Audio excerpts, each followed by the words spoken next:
김종대 정옥식의 진짜 안보 청취자 여러분 안녕하세요. 진짜 안보 호의 편으로 정옥식 대표의 강의를 전해드립니다.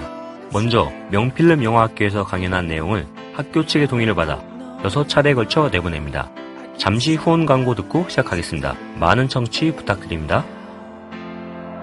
안녕하세요. 평화네트워크 정옥식입니다. 북핵과 사드 문제로 코리아 미사일 위기가 다가오고 있는데요. 이걸 어떻게 해결해야 할까요? 그 교훈을 얻을 만한 사례가 있습니다. 인류 역사상 가장 위험했던 순간, 쿠바 미사일 위기가 바로 그것입니다. 이와 관련해 너무나도 좋은 책이 있는데요. 마이클 dobs의 0시 1분 전, 쿠바 미사일 위기를 치밀하고 흥미롭게 다룬 책입니다. 0시 1분 전, 모던타임즈에서 편했습니다. 2015년 최고의 화제작, 화장. 임권택 감독의 신작. 안성기, 김규리, 김호정 주연. 올봄, 이 남자가 흔들린다. 절찬 상영 중. 오늘 강의 주제는 정전체제, 한반도 정전체제에 관한 것입니다. 정전체제 여러분도 많이 들어보셨겠습니다만, 정전 그러면 전쟁이 멈춰 있는 상태를 의미를 하는 거죠. 좀 더 이제 대중적인 표현으로는 휴전협정, 휴전체제 이런 표현들을 많이 들어보셨을 텐데, 오늘 이 시간에서는 그 정전체제에 대해서 집중적으로 좀 살펴보는 그런 시간을 좀 갖도록 하겠습니다. 그 한반도 정전체제가 벌써 올해로 62년째가 되고 있습니다. 네. 분단도 이제 어느덧 70년째가 되고 있죠. 그래서 분단이 70년째 이어올 거라고 분단될 당시 아무도 상상을 못했던 것처럼 1953년 7월 27일 날 정전협정, 군사 정전협정이 체결될 때 이게 60년을 훌쩍 넘길 거라고 생각했던 사람도 아무도 없는 상황에 있습니다. 그래서 그 정전협정이 체결될 때에는 3개월 내에 그 관련 국가들이 정치 협상을 통해서 정전협정을 평화협정으로 전환하기로 그렇게 정전협정이 명시되어 있습니다만 이듬해인 54년도에 제네바에서 정치협상이 열렸습니다만 그 정치협상이 결렬되면서 지금 이제 60년 넘게 정전체제가 유지되고 있는 그런 상태에 있습니다. 그래서 지금 한반도는 어떻게 보면 전시라고 말하기는 좀 그렇죠. 그렇다고 지금 평화 상태냐 이렇게 말하기도 좀 애매한, 그래서 전쟁도 아니고 평화도 아닌 이 애매모호한 상태가 지금 60년 넘게 이어져 오고 있고, 그래서 어떤 전문가들이나 언론에서는 한국전쟁이 20세기 이후로 인류 역사 가장 긴 전쟁이다 이렇게 표현을 하기도 합니다. 그래서 이것이 이제 이제 굉장히 그 거시적으로는 어떤 그 한반도의 그 불안한 어떤 평화 상태를 상징하는 표현입니다만, 이런 부분들이 우리 일상생활 하나하나에 굉장히 많은 영향을 미치고 있는 이런 어떤 그 상황이기도 합니다. 예, 대표적으로 여기 군대 갔다 오신 분들도 계시겠습니다만, 이제 불안한 정전체제가 징집제의 근거가 되고 있고, 그리고 우리나라 국방비가 지금 연간 37조 원 정도 쓰고 있는 상황인데, 이런 막대한 국방비 지출도 정전체제로 근거를 삼고 있고, 그리고 이제 북한이 핵이다, 미사일이다, 이런 또 다음 시간에 자세히 살펴보겠습니다만, 그런 또 이제 군사력을 갖추려고 하는 데에도 이 정전체제의 불안정성이 반영된 이런 측면들이 종합적으로 녹아 있습니다. 그래서 한반도에서 평화를 정착시키고 궁극적으로 통일을 이루려면 하루빨리 정전체제를 평화체제로 바꿔야 되는데, 이게 이제 갈수록 좀 불온시되고 있습니다. 불온시되고 있어요. 얼마 전에 이제 김기종 씨라는 분이 마크 리포트 대한민국 대사를 칼로 공격을 해서 한번 이 대한민국 전체가 난리가 난 적이 있지 않았습니까?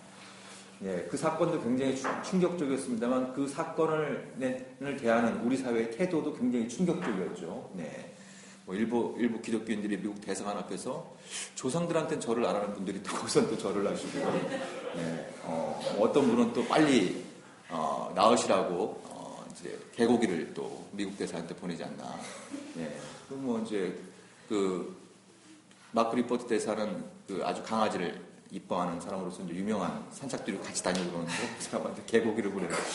그래서 이게 빨리 나가라는 건지 엿먹으라는 건지 이게 구분이 안 되는 이런 어떤 상황도 좀 있었고, 그래서 대한민국 전체가 굉장히 좀 창피하다. 이 해외 토픽감들을 굉장히 좀 많이 선사해줬던 이런 일이 있습니다만, 아무튼 그래서 김기종 씨의 저는 테러라고 봅니다만, 아무튼 이 테러 사건을 이제 정부나 여당 일각에서는 어떻게 해서든지 좀 북한하고 좀 연계시켜 보려고, 그렇게 이제 좀 시도를 했고, 북한하고 연계시키려고 하니까 마땅한 게 별로 없으니까, 이 김기종 씨가 이제 한 2년 전부터 해왔던 것이, 평화협정 토론회였습니다. 평화협정 토론회. 저도 이제 가서 한번 강연도 하고 이런 적이 있었습니다만, 그게 북한의 주장하고 닮았다. 그러니까 정전협정을 평화협정으로 하자고 주장하는 것이 북한의 주장을 동조하는 거기 때문에 국가보안법 위반이다. 이런 식으로 이제 막 해석을 하려고 하는 이런 경향들이 있었는데, 이것이 보여주는 바는 어느덧 이 평화협정, 평화체제 이런 걸 말하는 것 자체가 불법시되고 불온시되고 있는 이런 어떤 상황인 거예요. 근데 이제 이 과정에 이제 하나의 또 해프닝이 있었는데, 미국 대사관이 요즘 이제 이 병상에서 마크 리퍼트 대사가 열독하고 있는 책이 있다. 그건 한미동맹의 바이블인 돈 오버더프의 투 코리아즈라는 책이다. 이런 얘기를 이제 미국 대사에서 이제 브리핑을 해서 지금 두 개의 한국이라고 우리말로 번역된 책이 베스트셀러가 되고 있는 그런 어떤 상황인데요. 이 책, 그러니까 투 코리아즈의 이제 마지막 부분은 뭐라고 이렇게 써 있냐면은, 그 요지를 좀 말씀을 드리면, 하루빨리 정전 체제를 평화 체제로 전환하지 않으면, 그건 두 개의 코리아뿐만 아니라 동북아 전체에 불행이 될 것이다. 이렇게 이제 이렇게 경고를 하면서 책이 마무리되고 있거든요. 그래서 미국 대사가 굉장히 열독하고 있는 책의 아주 핵심적인 결론이 이제 그런 부분인데, 한국 정부는 그런 주장을 했다는 이유로 국가보안법 적용을 좀 타진하고 있는 굉장히 좀 역설적인 그런 상황들이 발생한 것이죠. 그래서 불과 몇 년 전까지만 하더라도, 예를 들면 2007년 2차 남북 정상회담에서도 정전체제를 평화체제로 대체하기 위해서 남과 북이 공동으로 노력을 하고, 그래서 이 과도기적인 어떤 장치로서 종전선언을 하자, 이런 얘기들도 좀 담겼고, 그래서 굉장히 어렵게 이 정전체제를 평화체제로 대체하기 위한 논의들이 남북 간에 또 육자회담에서 또 북미 간에 이런 논의들이 굉장히 우여곡절 끝에 여러 가지 좀 성과들이 나왔습니다만, 이제 2008년도에 청와대 주인이 바뀌면서 무슨 평화체제냐, 북한 무너질 텐데, 이런 쪽으로 이제 좀 방향타를 띄면서 이 평화체제, 정전체제를 평화체제로 대체하자는 주장 자체가 상당히 좀 불온시되고 있는 그런 상황에 있습니다. 근데 우리는 사실 이 정전 체제의 어떤 이 불안전성, 이 비정당성을 사실 잘 못 느끼면서 살고 있죠. 가령 여러분들 이렇게 주무시다가 이 정전 체제가 불안해서 막 잠을 설치고, 이런 경우들은 거의 없죠.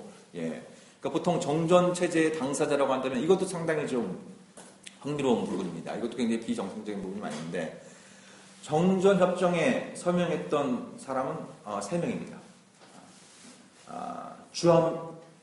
실질적인 주한미군 사령관이자 당시에는 유엔군 사령관이었던 클라크 대장이 있었고, 그러니까 유엔사를 대표해서 클라크가 있었고, 그다음에 조선민주주의인민공화국을 대표해서 김일성이 서명을 했고, 그리고 중국군을 대표해서 팽더후이가 서명을 했습니다. 그러니까 그 전쟁을 통해서 가장 치열한 교전을 벌이고 가장 많은 피해를 입었던 당사자의 하나인 한국은 여기에 서명을 하지 않았습니다. 그 서명을 하지 않았던 중요한 이유는, 당시 이승만 정권은 국시가 북진 통일이었죠. 그래서 빨리 북한을 군사적으로 점령을 해야지 무슨 규정협정에 우리는 도저히 서명할 수 없다. 이렇게 이제 버텨가지고 한국이 빠져버렸습니다. 한국이 빠져버린 상태예요. 그래서 이 정전협정을 평화협정으로 이게 대처하는 데 있어서 이 형식 논리에 따르면은 한국이 당사자는 아니냐. 이게 굉장히 오랫동안 논란거리가 되어 있었어요. 그러니까 처음에 북한은 한국을 당사자주의로 인정하는 조건을 내걸었습니다. 그건 뭐냐면 주한미군 철수였습니다.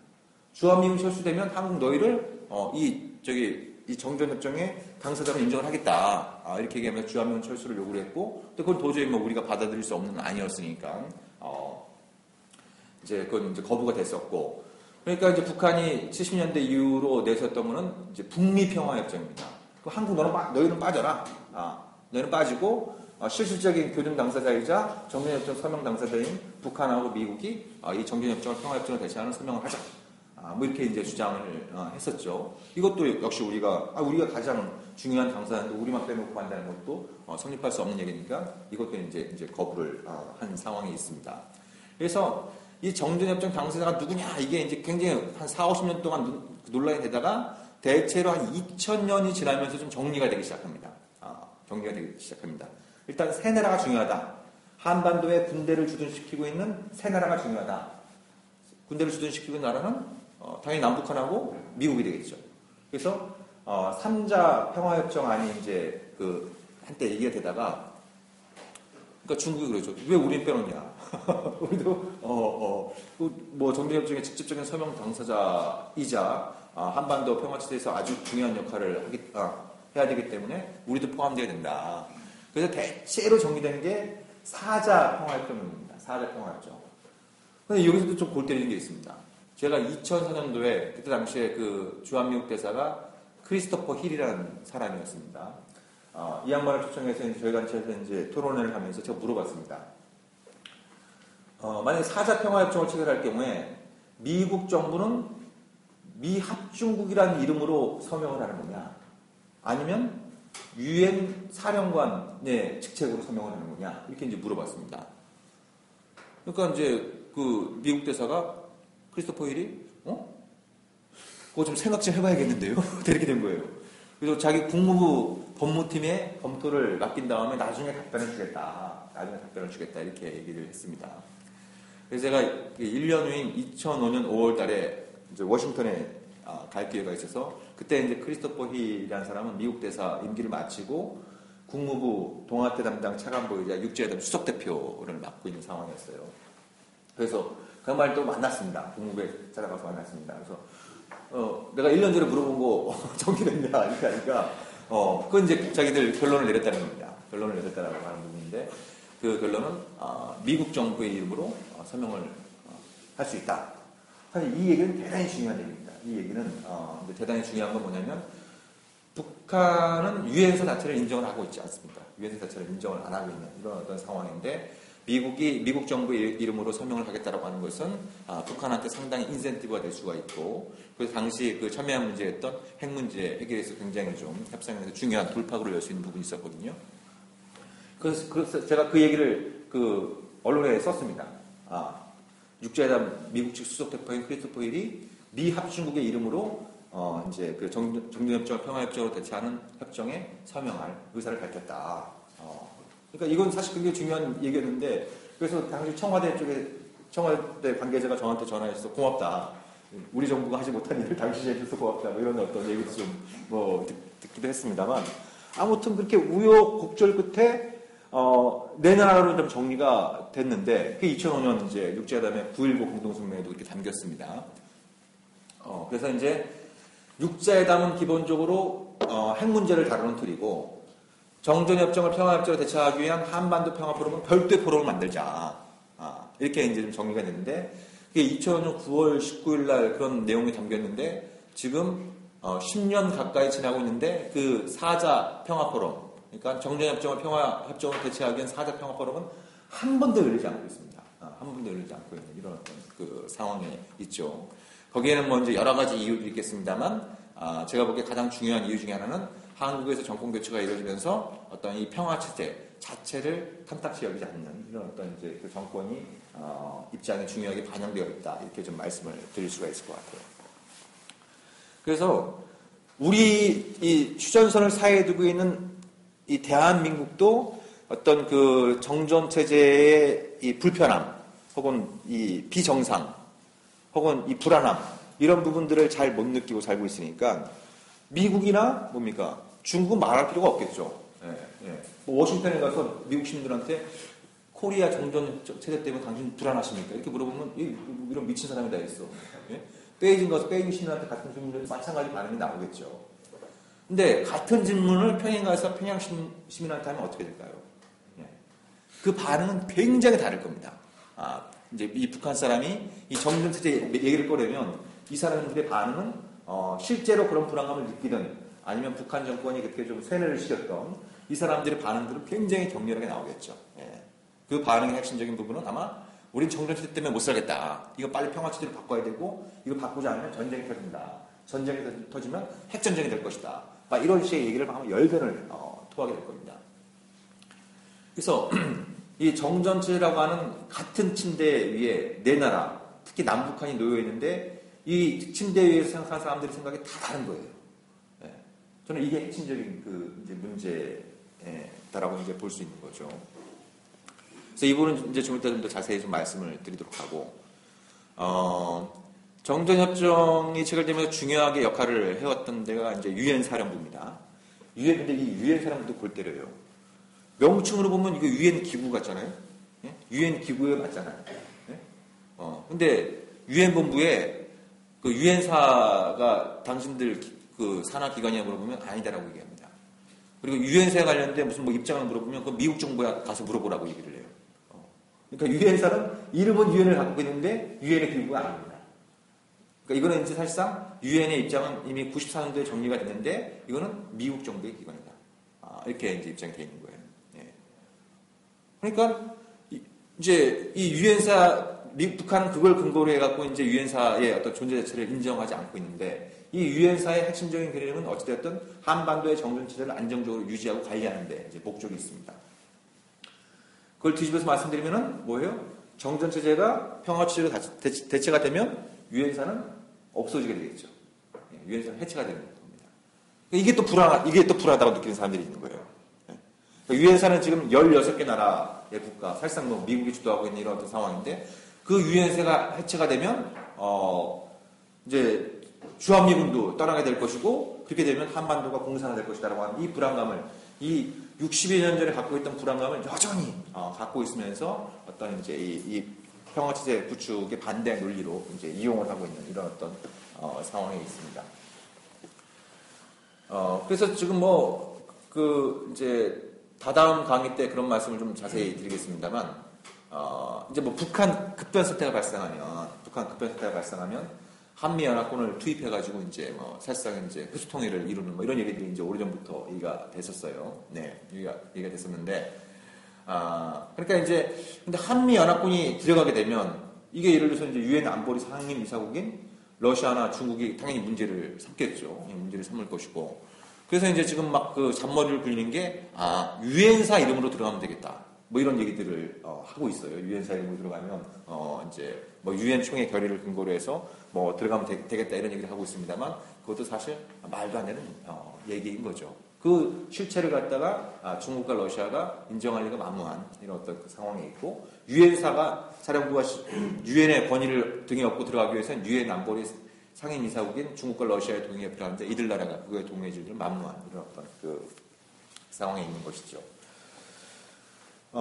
그래서 제가 아까 이제 북한은 다른 나라와 다르게 북한은 어찌되었든 이 체제, 이 정전 체제에서는 도저히 못 살겠다, 바꿔보자 이런 생각이 굉장히 이제 강한데 그래서 재미난 현상들이 이제 몇 년 전부터 이제 발생하기 시작했습니다. 그러니까 2010년도가 한국 전쟁이 터진 이제 60년이 되는 해였죠. 그래서 당시 이제 북한의 외무성에서 성명을 발표하면서 이제 그 한국전쟁 발발 60주년을 맞이해서 또다시 이 조선반도에서 전쟁이 터지지 않기 위해서는 정전체제를 평화체제로 대체해야 된다. 그래서 이 평화체제 구축을 위한 회담을 정중히 제안한다라고 이렇게 발표했습니다. 북한이 뭐 욕 잘하는 것 따지면 올림픽 금메달감이지 않습니까? 이게 도대체 그 북한 뭐 정부기관이나 언론에서 성명을 보면은 이게 도대체 국가의 성명인지 어디 시정작배가 떠드는 건지 구분이 안 갈 정도로 거의 절반은 욕설인데 근데 정중히 제안한다. 이런 표현은 대단히 이례적인 표현입니다. 표현이에요. 네. 그러니까 근데 핵심적인 당사국인 한국하고 미국이 콧방귀도 끼지 않았습니다. 거기에 대해서 정중히 제안한다는 걸 갖다 묵살해버린 거죠. 그러니까 이제 북한의 이제 이 대응이 점차 바뀌기 시작합니다. 1년 후인 2011년도에는 단지 이제 우리로 따지면 이제 국방부 장관에 해당하는 인민무력부장인 이제 김영춘이 당시 미국의 국방부 장관인 로버트 게이츠한테 서한을 보내서 이거 빨리 정전체를 평화체제로 대체하지 않으면 전쟁이 터질 거고 전쟁이 터지면 핵전쟁이 될 것이다라고 위협을 가합니다. 이제 위협을 가하죠. 근데 그것도 이제 속된 말로 이제 개무시를 당하게 됩니다. 그래서 이제 나중에 이제 북한이 대한 태도들이 이제 그때부터 많이 달라지게 되는데, 근데 이런 어떤 이제 북한의 이 언행 자체가 미국과 과거 정전협정 협상 당시에 미국이 취했던 방식과 대단히 흡사한 이제 이 양상을 보이고 있는데요. 그게 굉장히 이제 흥미로운 부분이 어떻게 보면 이제 싸우면서 닮아가는 이런 그 양상들을 보이고 있는데요. 그러니까 1952년도에 이른바 2차 대전의 영웅이라고 하는 아이젠하워가 미국 대통령에 당선이 됐죠. 그 아이젠하워의 핵심적인 공약은 한국 전쟁을 끝낸다는 거였습니다. 핵심적인 공약은 한국 전쟁을 끝낸다는 거였어요.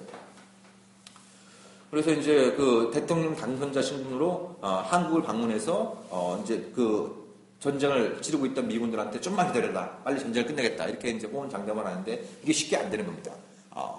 이제 그때 이제 이 38선언 사이에 두고 북한과 이제 중국군을 한편으로 하고 이제 유엔군과 한국군을 다른 한편으로 해서 치열한 막 이제 이른바 이제 고지를 쟁탈하게 한 이런 싸움들이 막 이제 벌어지면서 또 이제 그 협상이 시작되면서 이 포로 문제, 이런 문제들이 이제 굉장히 이제 중요한 문제로 대두되면서 이 정전 협상이 굉장히 지지부진한 이런 상황들을 이제 면치 못하는 상황이었어요.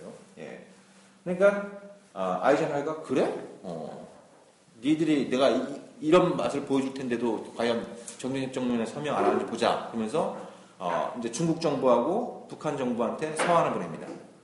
우리가 제시하는 정전협정 조건에 동의해서 빨리 이걸 서명하지 않으면 그 후과는 너희들이 감당하지 못할 이제 결과를 초래하게 될 것이다. 이렇게 얘기를 합니다.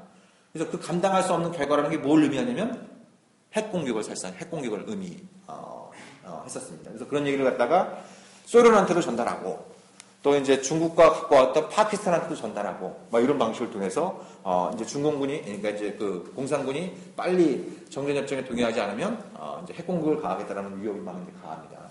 예. 근데 막 이제 그런 위협을 막 가하고 한 두 달 후인 53년 7월 27일 날 실제로 이제 이 정전협정이 타결됐습니다. 정전협정이 타결되니까 그러니까 이제 아이젠하워가 하는 얘기가 이제 그거였죠. 봐라, 내가 핵위협을 가하니까 이 공산진영이 깽 하고 이제 이거에 이제 서명을 했다라고 이제 주장을 하는 거죠. 예, 그러니까 오늘날 북한이 핵위협을 동원해서 평화협정을 체결하려고 하는 이런 어떤 모습하고 한국전쟁 당시에 핵위협을 동원해서 정전협정을 타결해 주려고 했던 미국의 이런 어떤 모습 자체가 대단히 흡사한 이런 모습들을 보이고 있는 상황인데요. 근데 그 아이젠하워가 그래서 이제 그 이후로 수시로 자랑합니다. 내가 핵위협을 동원해서 한국전쟁을 그나마 멈추게 할 수 있었다. 이렇게만 이제 자랑을 하는데. 근데 이제, 그러면 이제 정전협정에 체결될 수 있었던 가장 중요한 배경은 뭐냐. 과연 미국의 핵위협이 있었느냐. 그게 아니다라고 하는 이제 여러 가지 이제 그때 당시에 비밀문서 이런 것들이 이제 최근 몇 년 사이에 많이 공개되고 있죠. 특히 소련이 붕괴된 이후에. 핵심적인 이유는 스탈린에 있었습니다. 스탈린. 예. 그러니까 스탈린이 1953년 3월 말에 그 사망을 하게 되는데요. 스탈린은 한국전쟁을 질질 끌고 싶어 했습니다. 한국전쟁을 질질 끌고 싶어 했어요. 자기들은 어찌됐든 그 소련군을 투입하는 것이 아니라 전투기나 이제 일부 무기를 대는 이런 상황이기 때문에 자기들은 피 흘리지 않아도 되는 상황이었고, 미국을 한반도에 잡아주게 되면 당시 냉전의 최전선이라고 할 수 있는 또 전략적으로 가장 중요한 지역인 유럽에서 소련이 더 유리한 고지를 점할 수 있다라는 판단도 있었고, 그건 이제 주로 미국을 상대라는 거였고, 그리고 스탈린이 걱정했던 것 중에 하나는 마오쩌둥이 아시아의 티토가 되는 거였습니다. 그러니까 이제 그 유고의 티토가 사회주의 국가면서 상당히 이제 그 대소 독립주의 자주 노선을 걷지 않았습니까? 마찬가지로 이 마오쩌둥이 소련에 대해서 자주 노선을 걷는 거에 대해서 상당히 좀 경계를 했는데, 그 가장 쉬운 방법 중에 하나가 바로 뭐예요? 예. 중국한테 계속 무기를 대주면서 전쟁을 시키는 겁니다. 예? 전쟁을 시키는 거죠. 그러니까 미국을 견제하고 중국의 강대국화를 막는 가장 효과적인 방법은 한국 전쟁을 질질 끄는 거다라는 게 이제 스탈린의 세법이었습니다. 그래서 당시 김일성도 그렇고 마오쩌둥도 그렇고 한국 전쟁을 빨리 끝내고 싶어했습니다. 52년 한 하반기부터 끝내고 싶어했는데 그 큰 형격인 스탈린은 야, 우리가 무기 대표니까 계속해. 뭐 이런 어떤 상황이었던 것이죠. 그랬던 스탈린이 53년 3월에 사망하면서 이제 그 정전협정 협상이 급물살을 타게 되는 그런 어떤 과정이 있었고, 근데 그 과정에서 아주 뭐 영화로도 드라마도 많이 다뤄진 소재였습니다만 아주 그 재미난 해프닝이 있었죠. 예. 이승만이 이제 이걸 갖다 북신 통일을 국시를 내세우면서 이걸 한사코 반대를 했을 뿐만 아니라 가장 중요한 의제였던 포로 교환 문제. 예. 그러니까 포로 교환. 그러니까 교환해야 될 포로를 갖다가 석방을 시켜버린 거죠. 예. 그래서 그 유명한 방공포로 석방을 해버린 겁니다. 그러니까 공산진영을 말할 필요도 없고 미국이 아이젠하워가 엄청 열을 받는 거죠. 아니 이승만 이게 이렇게 깝으로 내가 대성 공약으로 한국전쟁을 끝내겠다고 얘기했는데 이게 협상 막바지에 방포를 석방해버려갖고 이거 완전히 이제 찬물을 이제 끼얹은 이런 셈이 되니까 그러니까 당시 미국에서 어떤 계획까지 나왔느냐면 이승만을 제거해야 된다라는 이런 어떤 계획들까지 검토가 되는 이런 어떤 상황에 있었던 거죠. 예. 그래서 그런 어떤 그 과정을 통해서 정전협정이 이제 그 체결이 됐고 정전협정이 체결된 이후에 이제 아까 말씀드린 것처럼 3개월 내에 정치 협상을 통해서 평화협정으로 대체하기로 했는데 그게 이제 무산이 됐고 1954년도에 결렬된 정치 협상이 아직까지 재개가 되고 있지 않은 60년 넘게 지금 재개가 되고 있지 않은 이런 어떤 상황에 있습니다. 예.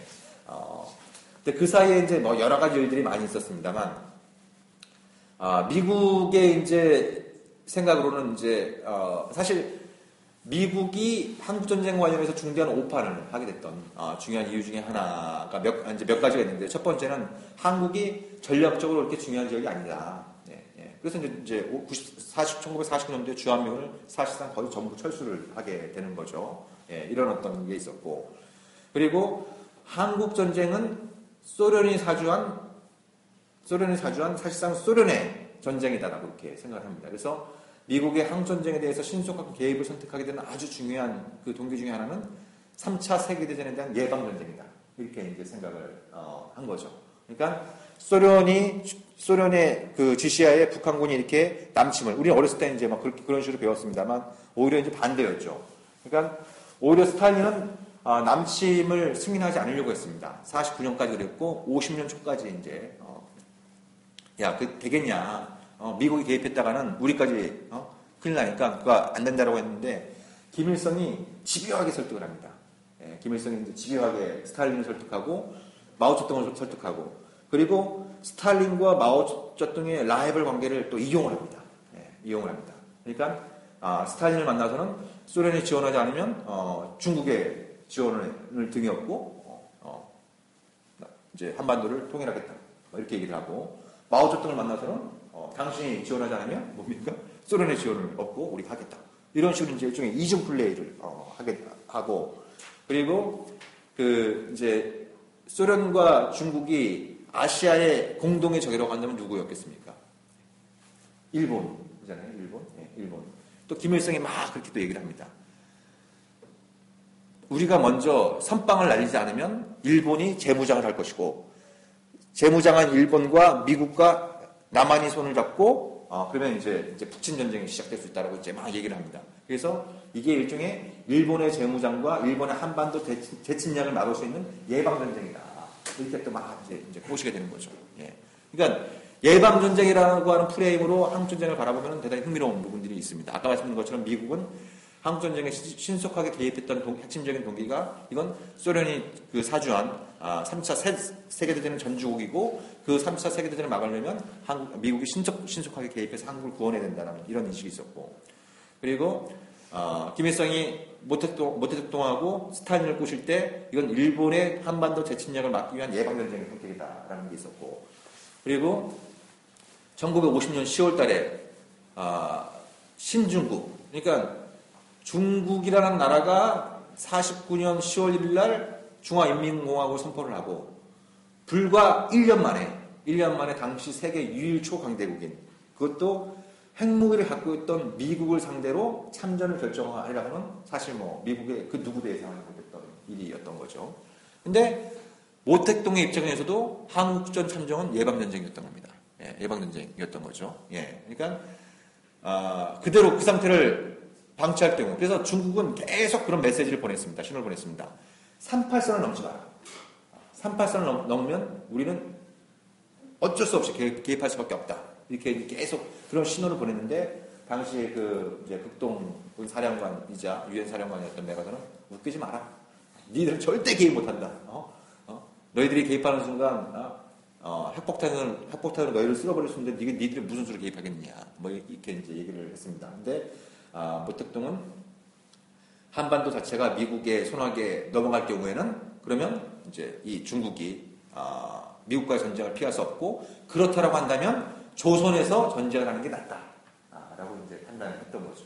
예. 그래서 이게, 이 세 진영의 일종의 예방전쟁의 기억으로서 이제 이 한국전쟁의 성격을 갖고 있었던 것이고, 그러니까 전쟁이 끝나니까 한국에 대한 전략적 가치에 대한 미국의 인식이 달라진 겁니다. 전쟁이 이제 한국전쟁, 정전협정을 이제 체결하면서 그 달라지는 핵심적인 부분은 이게 단순히 북한의 위협을 막는 차원의 문제가 아니라 중국, 더 나아가 소련의 아시아의 일종의 이 아시아 공산 진영을 봉쇄할 수 있는 전초 기지로서의 한국의 이제 이 전략적 가치를 재평가하게 되는 것이죠. 예, 재평가하게 되는. 그래서 그 전략적 가치를 재평가하면서 이제 취하게 되는 아주 중요한 주축 중에 하나가 핵무기 배치였습니다. 근데 이것도 재미나요. 핵무기, 그러니까 정전협정에 따르면 새로운 무기를 배치하지 못하게 되어 있습니다. 예, 새로운 무기. 근데 미국이 한반도에 한국에 핵무기를 배치한다라고 하는 것은 신무기 정도가 아니라, 예, 이거는 완전히 정전협정을 깨자라고 하는 이런 어떤 메시지가 될 수 있기 때문에 전술핵을 배치해야 된다라는 주장과 그걸 해서는 안 된다라고 하는 의견이 이제 아이젠하워 행정부 때 막 엇갈리게 됩니다. 엇갈리게 되는 이런 상황인데, 그건 양측의 의견을 딱 듣고 아이젠하워가 이제 딱 결론을 내죠. 그래? 그럼 모르게 하면 되잖아. 그래서 몰래 갖다 놓기 시작합니다. 50년대 후반부터 몰래 갖다 놓기 시작해요. 그래서 그 몰래 갖다 놓기 시작한 게 70년대 이제 중후반에는 거의 1000개 가까이 육박하게 됐고, 그리고 이제 그게 이제 91년 조지 H.W. 부시가 공식적으로 철수할 때까지 이제 한국에 미국의 핵무기가 대거 주둔하게 되는 이런 어떤 상황이 발생하게 되는 거죠. 이제 그 과정에서 이제 근데 그런 미국이 그 정도 핵무기를 갖고 있다, 한국에 배치했다라고 하는 것은 이제 점차 이제 알려지게 되는 것이고, 그것이 이제 북한이 그런 미국이 배치한 핵무기를 동원하는 팀스피트 훈련에 대해서 이제 극력 반발하게 되는 중요한 어떤 배경이 되는 이런 어떤 이제 악순환의 과정들이 그때부터 본격화되는 시작하는데요. 아까 말씀드린 것처럼 북한이 뭐 줄곧 그것이 이제 주한미군을 몰아내서 한반도를 공산화시키기 위한 핵책이던, 저는 초기에는 그런 성격이 좀 있었다고 봅니다. 초기에는 이제 그런 성격이 있었는데, 근데 이제 적어도 90년대 이후로는 자기들이 살아남고자 이제 이 평화체제를 주장하는 맥락이 더 강해졌다고 이제 봅니다만, 아무튼 2010년도에는 정중히 제안한다라고 했는데도, 이빨도 안 들어가고, 2001년도에는 미국 국방장관한테 서한을 보내서, 이제 반은 협박하면서 반은 읍소하는 이런 형태로 이제, 호소도 하고, 근데 그것도 안 먹게 들어가고. 그러니까 이제 2012년에는 그래? 그러면 정전협정을 평화체로 대체하던 우리의 핵 억지력 증강을 감수하던 양자택이 되라. 이런 식의 이제 얘기가 이제 공식적으로 공개적으로 하기 시작합니다. 그러다가 2013년도에 화려한 전쟁쇼를 벌이게 됩니다. 예. 여러분들 이제 불과 2년 전의 일이었습니다만 2013년도에 굉장히 긴박한 이런 상황들이 거의 분초 단위로 막 이렇게 이제 2월, 3월, 4월 초까지 막 이어지는 이런 그 상황이었는데요. 그러니까 2013년 1월 달에 유엔 안보리에서 그 한 달 전에 북한이 쏘아올린 이제 소형 인공위성을 탄도미사일로 규정을 하고 사상 최초로 그거에 대해서 제재 결의안을 채택을 하게 됩니다. 그래서 어떤 나라가 우주 발사체를 발사했다는 이유로 유엔 안보리에서 제재 결의안을 채택한 것은 그때가 처음이었습니다. 그래서 북한이 그거를 빌미로 삼아서 이제 아주 전쟁 위기 드라이브를 확 걸기 시작합니다. 그때 이제 북중 관계도 이제 아작나기 시작하는 거죠. 예. 이제 중국도 거기에 동의를 했으니까. 그러니까 이제 북한이 한 달 뒤인 2013년 2월 12일 날, 3차 핵실험을 강행을 하고, 그러니까 또 유엔 안보리에서 이제 또 대북 제재 결의안을 또 채택을 하고, 그리고 동시에 매달 2월 말이나 3월 초에 시작되는 게 한미 합동 군사훈련이지 않습니까? 그래서 북한이 한미 합동 군사훈련이 시작되는 날부터 정전협정은 백지화야 된다라고 이제 선언을 합니다. 선언을 하고, 그리고 전투 근무태세 1호를 발동합니다. 그건 사실상 아까 지난주에 말씀드렸던 데프콘하고 비슷한 얘기거든요. 예. 그러니까 데프콘을 갖다가 전시 상황으로 격상한다라고 하는 얘기인 것이죠. 그러니까 지금부터 한반도는 전쟁 상태다, 이걸 이제 선언을 하게 되는 거죠. 그러니까 뭐 한국 내에서도 난리가 났습니다만 미국이 골치 아파지는 겁니다. 한국에서 난리가 난 건 뭐 여러 가지 있지만 그걸 틈타 가지고 당시 그 새누리당 의원이었던 정몽준이 한국의 핵무장론을 강하게 주창을 합니다. 북한이 3차 핵실험하고 정전협정 백지화 선언하고 그러니까 정몽준 의원이 한국도 핵을 가져야 된다라고 강하게 주장을 하고 나오고, 또 여론조사를 해보니까 한국민의 한 60%, 70%가 핵무장에 찬성하는 이런 여론들도 막 나오는 거예요. 그러니까 미국 입장에서는 북핵도 골치 아픈데 남한핵도 이제 골치 아파지게 되는 겁니다. 특히 정몽준은 3월 달에 워싱턴에 가서 기자회견까지 했습니다. 막 외신 기자회견에서 왜 한국이 핵을 가져야 되는지 막 그 얘기하고 있어요. 그래서 그때 일약 정몽준이 이 국제 언론에 대석특필되는 그런 또 이제 상황도 발생을 했죠. 그러니까 북한은 정전협정 백지화 선언하면서 이제 한판 붙어보자 이런 분위기고, 뭐예요? 한국 내에서 우리도 핵을 가져야 된다 이런 분위기가 막 올라오니까 미국이 그럼 이거 어떡하지? 그러다가 이제 한국이 한반도에 뭘 보내기 시작합니다. 그게 B-52 전폭기, 그리고 B-2 전폭기 이런 걸 막 보내요. B-52 전폭기에는 히로시마에 투하하는 것보다 약 한 300배나 많은 핵무장을 할 수 있습니다. 그러니까 이 전폭기 한 대면 북한을 완전히 석유시대로 돌려보낼 수 있는 거죠. 그게 와서 막 테레에 가서 막 모의 그 폭격 훈련을 하고 돌아갑니다. 몰래 하는 게 아니라 공개적으로 해요. 공개적으로. 공개적으로. 그리고 뭐 B-2 그 전폭기는 이게 스텔스 전폭기인데 이게 굉장히 유명세를 탔던 게 91년 그 걸프전 때 이 B-2 조종사가 유명한 말을 했죠. 이른 아침에 캘리포니아 공비지에서 B-2 전폭기를 몰고 와서 이라크를 폭격하고 밤에 돌아와서 아내와 섹스를 했다. 이 얘기를 갖다 조종사를 하면서 이 전투기가 이제 굉장히 전폭기가 유명해졌는데 이게 또 와서 막 군산에서 막 훈련하고 막 이런 상황이에요. 근데 이들 전투기 같은 게 어디였냐면은 괌 앤더슨 공비지. 그것도 이제 공개적으로 미국이 그러니까 이제 북한이 그래? 한 번만 더 떠봐라. 그러면 괌을 불바다로 만들어버리겠다. 이렇게 얘기하고 괌을 불바다로 만들겠다. 이렇게 나온 거예요. 그러니까 막 이제 미국에 난리가 난 거예요. 거기서 취한 조치가 뭐냐면 요즘 화제가 되고 있는 사드. 미국이 서둘러서 괌에 사드를 배치합니다. 사드를 배치하게 되고. 그러니까 또 뭐 이제 뭐 북한하고 미국 사이에 이제 하루가 멀다고 그런 어떤 말폭탄을 던지고, 미국은 전폭기를 동원하고 북한은 뭐 김정은은 서해 최전방 부대에 가서 이제 막 이제 전투함 타가지고 뭐 우리 땅을 한 채도 그 넘어오면은 괴력을 갖다 섬멸하라 이런 얘기도 막 퍼뜨리고 그러다가 김정은이 이제 갑자기 이제 조선중앙 TV에 굉장히 흥미로운 장면이 있습니다. 이제 큰 도면 위에다가 이제 이 아시아 태평양 그 지도를 갖다가 그려놓은 큰 도면 위에다가 제목이 그거였어요. 미 본토 타격계 전략 로켓 사령부 이렇게 딱 써 있고, 그래서 김정은이 그걸 지시하는 장면들이 나옵니다. 그래서 괌을 어떻게 전략 타격하는지, 미국 본토를 어떻게 전략 타격하는지. 근데 그 옆에 애플 컴퓨터가 있었죠. 그러니까 이제 김정은이 그러면서 이제 그걸 보여주면서 얘기하는 게 그거였죠. 전쟁이 터지면 워싱턴도 불바다로 만들겠다.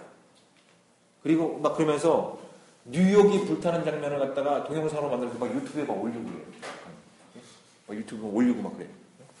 그리고 완전히 미친놈인 거예요. 이 또라이인 거예요, 완전히. 또라이인 거예요. 근데 이제 막 그래도 이제 만족하지 못했는지 4월 들어서는 한국에 이제 경고를 합니다. 한국에 있는 외국인들한테 곧 전쟁이 터지니까 빨리 떠나라. 곧 전쟁이 터지니까 빨리 떠나라. 막 이렇게 이제 그걸 권고하기도 하고, 그리고 평양에 있는 외국인들한테도 뭐라고 얘기하냐면 곧 전쟁이 나니까 평양에 있는 외국인들 떠나라. 이렇게 얘기합니다. 북한 정부에서. 그렇게 뭐 거의 뭐 전쟁하자 뭐 이런 분위기를 막 이제 조성한 거죠. 근데 재미난 거는 그러다가 전쟁이 나면 골치 아프잖아요. 예? 그러다가 전쟁이 나면 큰일이니까. 그러니까 동시에 또 뭐를 하냐면 그 2013년 4월 중순에 이제 그때가 이제 북한에서는 태양절이라고 이제 김일성의 이제 생일을 기념해서 매년 국제 마라톤 대회를 개최합니다. 근데 외국에는 또 외국 선수들한테 그런 또 편지도 보냅니다. 안전을 담보할 테니 국제 마라톤 대회에 참가해라고. 평양에 있는 외국인들한테는 안전을 담보할 수 없으니까 나가라 그러고 외국에 있는 마라톤 선수들한테는 마라톤 대회에 참가하라고 서한 보내고 그걸 또 공개하고 뭐 이런 어떤 상황이었던 거예요. 예. 네, 그래서 제가 그때 그 김정은이 그런 걸 하는 걸 보면서 떠올랐던 그 표현이 매드맨즈 시어였습니다. 미친 자유. 예. 이게 뭐냐면 1969년도에 그 미국 대통령이 닉슨이었죠. 예, 닉슨의 또 핵심적인 그 대선 공약이 베트남전 종결이었습니다. 베트남 전쟁을 명예롭게 끝내겠다. 이거였어요. 근데 이게 말처럼 쉽나요? 예, 말처럼 쉽게 되겠습니까? 그러니까 과거에 그 아이젠하워가 이 북한의 배후에는 중국과 소련이 있다고 얘기한 것처럼 베트남 전쟁을 끝내려면 뭐예요? 중국하고 소련을 또 압박해야 된다고 생각을 합니다. 그래서 어느 날 갑자기 미국이 전 세계 규모의 핵전쟁 훈련에 돌입합니다. 막 그 뭐 대륙간 탄도미사일도 막 발사 태세를 갖추고 막 전폭기가 막 세계 각지에서 막 막 출격하고 그 핵전쟁 대비 태세를 갖다 막 격상시키고 중요한 거는 그걸 언론에 흘립니다. 언론에 막 흘리고. 그러면서 닉슨이 그의 보좌관이었던 헨리 키신저를 모스크바에 보냅니다. 모스크바에 보내갖고 그래서 키신저가 공산당 서기장이었던 브레즈네프를 만나서 뭐라고 얘기했냐면 우리 대통령이 미쳤어요. 이렇게 얘기하는 거. 우리 대통령이 미쳤어요. 그러니까, 에? 이게 무슨 소리야? 그러니까 아니 제가 아무리 만류를 해도 우리 대통령이 베트남 전쟁을 빨리 끝내지 않으면 핵전쟁을 벌이겠다라고 이렇게 지금 막 이런 어떤 이 지금 그 망상에 사로잡혀 있다고. 그래서 브레즈네프 당신께서 빨리 이 베트남 전쟁을 끝내는데 협조를 해야 된다고 뭐 이렇게 이제 얘기를 하는 거죠. 그러니까 고도로 계산된 플레이였던 거죠. 고도로 이제 계산된 플레이인 거죠. 그러니까 소련이 그 호치민한테 압력을 가해서 빨리 베트남 전쟁을 미국이 원하는 방식의 평화협정에 서명하지 않으면 핵전쟁도 불사하겠다. 이런 메시지를 이제 전달하려고 했던 거죠. 그래서 닉슨이 이게 영업의 욕기가 있습니다만 아무튼 똘끼가 있는 사람이었습니다만 이 양반이 자기가 그렇게 해놓고서 그걸 이론으로 만들었어요. 이게 매드맨즈 시어리, 미친 자 이론이다. 지가 미친 척 한번 보여주고 그걸 또 자기가 국제정치 이론의 이름으로 이론의 하나로 이렇게 이름을 또 붙인 거죠. 네. 근데 결국 닉슨은 핵 위협을 통해서 베트남 전쟁을 끝낸 것이 아니라 사실상 이제 베트남 전쟁 패전을 하게 되고 이제 미군이 철수하게 되는 이런 상황이었던 거죠. 그러니까 김정은은 이걸 따라해 본 겁니다. 쉽게 말씀드리면 이걸 따라해 본 거예요. 이걸 따라해 보는 이런 셈이었던 거죠. 그래서 국제사회로 하여금 빨리 지금의 정전 상태를 평화 체제로 바꾸지 않으면 북한은 핵전쟁도 불사할 수 있다. 더군다나 저거는 김정은은 뭐예요? 굉장히 젊고 뭐 예측하기 힘들고. 그러니까 김정은은 미쳤다라고 얘기하는 게 북한이 얘기하는 최고 저놈의 모독인 측면도 있습니다만 그것도 김정은이 원하는 거기도 합니다. 나는 미쳤으니까 무슨 짓을 할지 모르니까 빨리 우리가 하자는 대로 빨리 대화 테이블에 나오라. 이런 어떤 생각들을 갖고 있는 것이죠. 그러면 이제 앞으로 어떻게 될 거냐?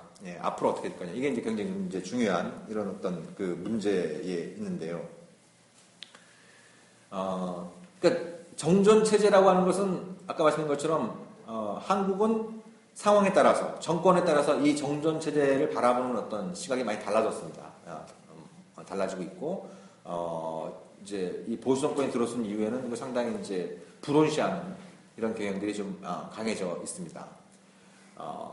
그렇지만 북한은 가면 갈수록 이게 불편해질 겁니다. 이게 불편하다고 느끼겠죠. 그러니까 정전 체제라고 하는 건 단순히 그 이제 군사적인 적대 관계뿐만 아니라 정전 체제는 이제 여러 가지 그 측면들이 있습니다만 한국 같은 경우는 정전 체제의 절반은 무너진 상태, 이미 해결된 상태라고 말씀드릴 수가 있어요. 왜냐? 한국 전쟁 때 중요한 교전 당사국이었던 뭐예요? 중국과 이미 관계 정상화를 한 지 20년이 넘게 지났어요. 그 배후에 있었던 수령과도 관계 정상화를 한 지 20년이 넘게 지났어요. 그러니까 우리는 정전체제의 그 북방 구조에서 이미 한 절반 정도는 해결이 된 셈인 거죠. 근데 북한은 여전히 미국과 관계 정상화가 되지 않고 있고 일본과도 안 되고 있습니다. 더구나 북한이 원하는데도 뭐 이게 지금 안 되고 있는 것이죠. 20년 넘게 지금 안 되고 있는 이런 어떤 상황에 있는 거죠. 그러니까 교차 승인 구도가 굉장히 불균형적으로 이루어져 있는 이런 어떤 상황이고 이것이 이제 북한의 외교적인 고립으로 이어지고 있고 또 경제 제재로 강화되고 있고 그러니까 군사적인 적대 관계, 외교적인 고립, 그다음에 경제 제재 해제 이런 어떤 근본 문제를 해결하기 위해서는 정전체제가 평화체로 대체된 데로 가는 게 이제 그 북한의 기본적인 그 전략인 거죠. 근데 그게 북한이 생각할 때는 좋게 말할 때 안 되니까 이제 자기들이 뭐예요? 이제 이걸 힘을 동원해서라도 바꿔야겠다. 이런 생각들이 아까 2013년의 사례에서 한번 이제 드러난 부분이 있고 북한은 자기들의 얘기하는 그 만능의 보복, 핵 억제력이 강해지면 강해질수록 핵 위력에 의존해서 이런 부분들을 계속 시도하려고 할 겁니다. 특히 자기가 불편하면 불편해질수록 이런 어떤 것들을 시도하려고 할 것이고 그런 부분들이 그러니까 2013년에 그런 걸 겪고 나서 굉장히 부작용이 컸죠. 예, 부작용이 컸습니다. 국내에서 가장 대표적인 부작용은 뭐였어요? 예, 이른바 이석기 내라는 것 사건이었죠. 예, 이석기라는 것. 그러니까 이석기 씨가 북한의 주장을 갖다 거의 그대로 받아들이면서 이제 한반도는 전시 상태이니까 이걸 뒤집기를 해야 된다. 예, 이제 혁명 전쟁을 시작해야 된다는 식으로 이제 사람들을 갖다 꼬셔가지고 자기의 어떤 입지를 강화하려고 했고 그게 이제 국정원한테 발각이 되면서 지난 2년 넘게 예, 한국 정치의 아주 중요한 문제로 아주 다뤄졌던 부분들이 있고 국제적으로 가장 큰 부작용은 이제 미국이 북한을 보는 시각이 싸늘하게 안 그래도 싸늘했는데 더 싸늘해져 버렸습니다. 더 싸늘해져 버린 거죠. 저건 완전 미친놈이다. 예. 도저히 예측 불가능하고 도저히 상대할 수 없는 그런 어떤 그 상대라는 인식이 굉장히 미국 내에서 강해졌고 그래서 실질적으로 북미 대화가 더더욱더 어려워지게 되는 그런 어떤 상황이 조성이 되고 만 것이죠. 그러니까 한국은 앞으로 이제 뭐 들었을 정권 그것도 이제 애석하게도 이제 앞으로 2년 넘게 남았습니다만 앞으로 들었을 정권이 이거에 대해서 어떤 생각을 갖게 될지 이제 좀 두고 봐야 되는 문제입니다만 미국은 어찌되었든 정전 체제를 안정적으로 유지 관리하는데 지금까지 방침을 둬왔고 앞으로도 이제 그런 상황에 더더욱더 그쪽에 치중을 하게 될 겁니다. 거꾸로 북한은 이거를 무슨 수를 써서라도 바꿔야 된다라고 하는 이런 어떤 생각들이 이제 강해지는 이런 그 상황일 텐데 그러면 그 한반도의 이 정전 체제의 미래는 어떻게 될 것이냐? 제가 보기에는 굉장히 갈수록 불안해질 굉장히 큽니다. 그건 왜냐? 방금 전에 말씀드렸던 이유도 있지만 북한의 핵과 미사일 능력이 강해지는 걸 우리가 굉장히 좀 심각하게 바라봐야 될 문제인데요. 예를 들면 냉전 시대에는 미국과 소련이 서로 각각 3만 개와 4만 개의 핵무기를 갖고 있었습니다. 예. 그런데도 결과적으로 핵전쟁을 억제할 수 있었던 데는 이른바 전략적 안정이라는 게 통했기 때문입니다. 전략적 안정이라고 하는 것은 굉장히 좀 고상한 표현처럼 들리집니다만 그건 쉽게 말씀드리면 너 죽고 나 죽을 수 있는 상태를 그대로 냅두자는 겁니다. 너 죽고 나 죽을 수 있는 상태를 그대로 냅둬야 서로 먼저 공격하지 못한다. 이런 어떤 생각이 전략적 안정론에 있는 것이고 이것이 이제 미사일 방어 시대 MD를 냉전 시대 때 하지 않기로 한 핵심적인 이유가 됐던 것이죠. 네. 근데 한반도에서는 어떠냐? 그렇지가 않은 것이죠. 그러니까 냉전 시대 때 미국과 소련이 큰 전쟁을 벌이지 않았던 그래서 냉전을 다른 말로 긴평화, 롱피스라고 표현할 수 있었던 가장 중요한 이유 중에 하나는 자기들의 세력권을 지키면서 그냥 그 상태로 가도 자기들한테 큰 불이익이 없다고 판단하는 거예요. 그런 인식이 있었던 것이죠. 근데 한반도의 북쪽은 그렇게 생각하지 않습니다. 한반도의 북쪽은 이제 그렇게 생각하지 않기 때문에 그렇기 때문에 자기들의 힘이 강해지면 강해질수록 이 정전 체제의 불안정성을 끊임없이 자극하려고 할 겁니다. 그것이 이제 서해에서 NLL이 됐던 아니면 삐라 살포를 근거로 해서 그거에 대해서 이제 조준 사격을 가하던 아니면 다른 방식의 어떤 군사적 긴장 조성이 됐던 그런 어떤 그 상황들을 조성하려고 때때로 이제 시도를 하게 될 것이고, 더 이제 우려되는 측면은 뭐냐면 그런 거죠. 북한의 핵과 미사일 능력이 정말 강해졌을 때, 강해지면 자기들이 먼저 도발을 해도 한국이 혹은 미국이 보복하지 못할 거다. 보복하면 핵전쟁으로 비화될 수 있다고 생각할 수 있으니까요. 예. 그걸 국제정치 이론에서는 뭐라고 얘기하냐면 안정과 불안정의 패러독스라고 얘기를 합니다. 그러니까 핵 대 핵이 대결하는 국면에서는 큰 전쟁은 없지 않은 효과가 있는 거죠. 큰 전쟁이 벌어지면 핵전쟁이 벌어지는 것이고 그건 다 죽는 거니까. 예? 근데 서로 핵의 위력을 믿고 뭐예요? 작은 전쟁, 국지전은 더 오히려 빈번해질 수 있다. 왜? 먼저 국지도발을 해도 상대방이 보복을 하면 핵전쟁으로 비화될 수 있다라고 하는 우려를 갖고 있기 때문에 보복을 하지 못할 거다. 이런 어떤 이제 생각 때문에 전면전은 억제하는 효과가 있지만 국지전은 오히려 또 빈발해질 수 있겠다. 이런 그 이제 이론이 바로 Security and Insecurity Paradox라고 하는, 그러니까 안정과 불안정의 패러독스라고 하는 이런 표현들이 있습니다. 이걸 갖다가 이제 인도와 파키스탄 관계에 지금 많이 적용을 해서 설명을 하고 있는 그런 상황에 있는 거죠. 그러면 한국은 어떠냐? 한국은 건들기만 해봐라, 이거. 건들기만 해봐라. 그러면 도발 원점뿐만 아니라 지원 세력과 지휘 세력까지 응징하겠다. 그러니까 확전불사론이거든요. 확전불사론인 거죠. 그러니까 지금 굉장히 오랫동안 가뭄이 지속돼갖고 지금 한반도 전체가 고통받고 있습니다만, 왜 이제 그 봄철에 이제 이 가뭄기에 보면은 산에 가갖고 담배 피웠다가 그냥 꽁초 하나 잘못버리면은 이게 큰 산불이 되는 것처럼 한반도 정세 자체가 굉장히 메말라 있습니다. 굉장히 메말라 있어요. 그래서 어디서 스파크 하나 잘못 튀기면은 이게 어디까지 번질지 모르는 이런 어떤 상황이 있다는 점에서 이제 이 정전체제의 불안정 구성은 시간이 가면 갈수록 가중될 수밖에 없는 이런 어떤 측면들이 있고요. 또 하나는 저는 머지않아서 정몽주는 이제 어쨌든 서울시장에 도전했다가 이제 떨어져서 이제 다음 대선을 기획하기 어렵게 됐습니다만, 한국 사람들의 핵무장 지지율은 굉장히 높습니다. 여론조사 보면 항상 50% 이상이고 2014년 이후로는 70% 가까이 가고 있고, 근데 예를 들어 북한이 또 핵실험을 하거나 북한이 핵탄두를 미사일에 장착했다라고 하는 게 확실해지거나, 북핵이 지금 한 10개에서 15개 사이 정도 되는데 이게 50개, 100개로 늘어나거나, 이게 되면 뭐예요? 한국에서 핵무장 여론도 강해질 수밖에 없습니다. 굉장히 강해질 가능성이 높은 것이죠. 그러면 미국은 아까 이제 핵 전폭기를 동원해서 했던 것처럼 북핵도 억제하고 남한의 핵무장 여론도 억제하기 위해서 또 전폭기를 공개적으로 동원하려고 할 거고, 그러면 또 북한이 반발해서 위기가 조성되는 이런 상황들이 앞으로 얼마든지 재현될 수 있는 이런 어떤 상황들이 있는 거죠. 그리고 북한은 이제 지금 당장 그런 능력이 있느냐 없느냐에 대해서는 여러 가지 의견들이 있습니다만, 머지않아서 미국 본토를 타격할 수 있는 이제 대륙간 탄도미사일을 실전 배치할 가능성이 높아지겠죠. 그러면 이제 북한은 이제 그런 식으로 나올 가능성이 있는 겁니다. 그래서 국지도발을 일으키면서 미국 너희는 빠져라. 너희들 끼어들면 미국 본토도 무사하지 못할 것이다. 근데 이런 어떤 엄포가 이른바 워싱턴 불바다라고 하는 얘기가 뭐예요?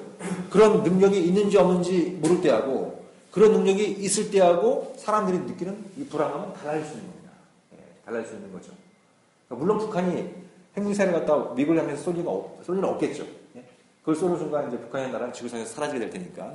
근데 그런 어찌됐든 그런 이 억제, 또 이 강압 외교라고 하는 것은 상당 부분 심리전, 그런 심리 효과를 노리는 거기 때문에 북한이 정전체제에서 살아남는 게 힘들고 고달플수록 그런 어떤 이제 자기들의 핵 억제력을 동원해서, 핵무기를 동원해서 그런 이른바 벼랑끝 전술을 쓸 이런 위험성들은 대단히 높다.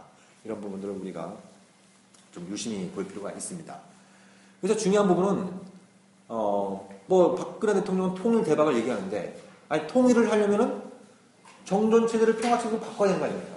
그러니까 사람들이 착각한, 특히 이제 정부에서 보수정이 착각하는 것 중에 하나가 평화체제 구축이 북한한테만 이로운 일이라고 생각하는 경향이 있어요. 근데 그게 아니죠. 우리한테도 절실히 필요한 겁니다. 평화협정에 서명할 때 미국과 한국만 북한을 공격하지 않다고 약속하겠습니까? 북한도 당연히 약속해야죠.